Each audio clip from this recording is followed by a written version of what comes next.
Based on Toby Young's account of his disastrous period of employment with Vanity Fair in the late 1990s, I read that book, and even then I remember thinking, this guy is really, really, really hard to like. And therefore, from an actor's point of view, that must have been a bit of a challenge, because you've got to be true to him, but at the same time, you obviously want the audience to be with you. Yeah. It was. When I read the book, the only reason I did like him was because he was so honest. It was like you almost you forgave him his consistent transgressions, because at least he was being honest about how much of an idiot he was being. You know, whereas with the script, you know, you're starting off from the point of view of being that person, so you have to convince the audience to feel that way about you. You know, but I think he's in the grand tradition of those characters that you constantly are disappointed by, but still for some reason want to succeed. You know, Basil Fawlty, Captain Mannering, whatever. Those guys that you seem to just continually give chances to, and I kind of wanted Sidney to be like that. Well, he's not quite Andy Kaufman, but the idea that you have somebody still around to can kind of, you know, maybe give you some pointers. But I know he did turn up on set, didn't impress Kirsten and didn't impress the director. He kind of gave them a lot of notes and all that. It's kind of nice almost in the way that he's still out there being who he is. He hasn't changed really. He hasn't. It's interesting. Learned his lessons. Well, it's interesting how much he's kind of embellished that story. I think what actually happened was he came to set, and I think he at the end of the day he said to Bob that it made him anxious being on set, because he wanted to tell people, he wanted to give people notes and stuff, and Bob just said, well, you know, if you feel anxious, don't come. And that was it. It was never, Kirsten was never pissed off at him, never had him banned or anything like that. That's all, right. You know, that's all been slightly flowered up from the day. That's for the next book. Yes. Yeah.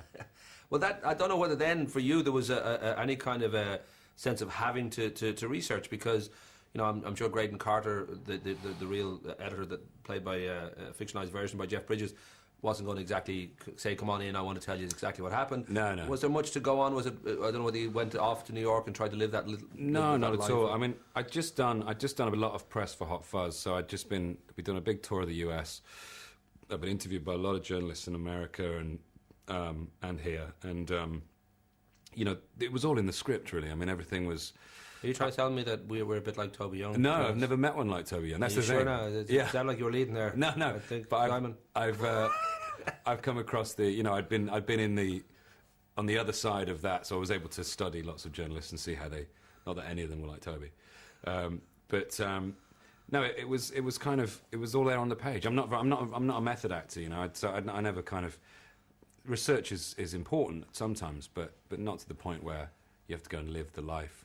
Well, I guess that the element of Cuckoo in the Nest would be easy for you, that sort of gatecrasher feeling of being in a celebrity world, because, you know, when you're being invited by Steven Spielberg to come over and play with these slow-mo cameras, and you're playing tablas with Jeff Bridges in his trailer, that must all feel like you're most at times feel like, you know, I'm not supposed to be here. This is... Yeah, it does. It's kind of crazy. I think, you know, I don't understand how people can go through those kind of experiences and not think that, you know, they're either lying or they're playing it very cool. I think, you know, I'm a big fan of film, and I always have been, and to suddenly be in that world and interacting in a very sort of just quite an ordinary way with those people is at once, it's oddly it's a relief to know that people are that normal, but at the same time you are thinking, wow, this is incredible, you know, this is ridiculous. Well, the one thing that people always love about you and Edgar and Nick and all that is just the very simple, you know, obvious love you have for film, and from Spaced right through Shaun of the Dead and Hot Fuzz, and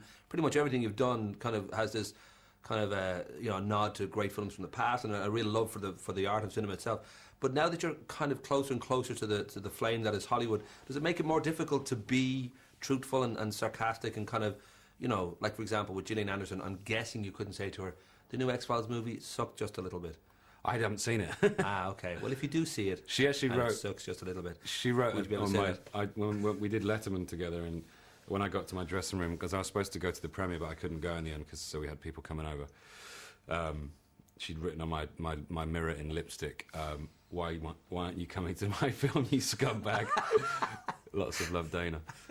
No, if I saw, and I will see the X-Files film because I'm a fan. If I saw it, I would be able to say that to her, because she's a mate and she's not completely unaware of the fact that sometimes things, you know, not everybody likes everything.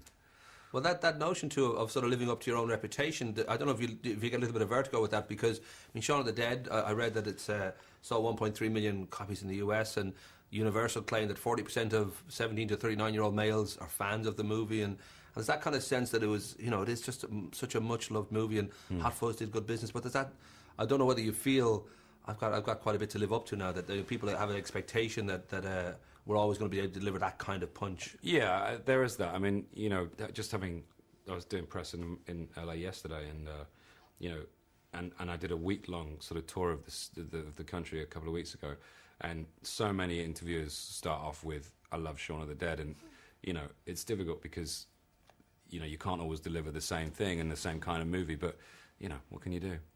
Well, that notion that because it deals with the celebrity world, I don't know how that's treating you. Like you're popping up on stuff like Top Gear and Anton Deck's Saturday Takeaway thing and all that. Just that notion that you're now actually in that world. Does that still feel like a kid in a sweet shop? Does it kind of feel slightly disorientating that you're trying to keep a grip on what's important here? And well, it's difficult because you have to do that. It's not. You don't do that because you want to. You have to. You have to because you have to promote your film. So inevitably you have to, you have to mingle in that sort of those choppy, dangerous waters. If I could just make films and then just go on to the next one and not have to promote it, I would be absolutely happy. It would be great to just exist in that one part of the world, but you do. It's a part of the job, and it's silly to ignore it. That you have to engage with promotion. You might become George Lucas, though. Never. That's dangerous. If you don't go out there and talk to people. Rock and roll. I think I better go and give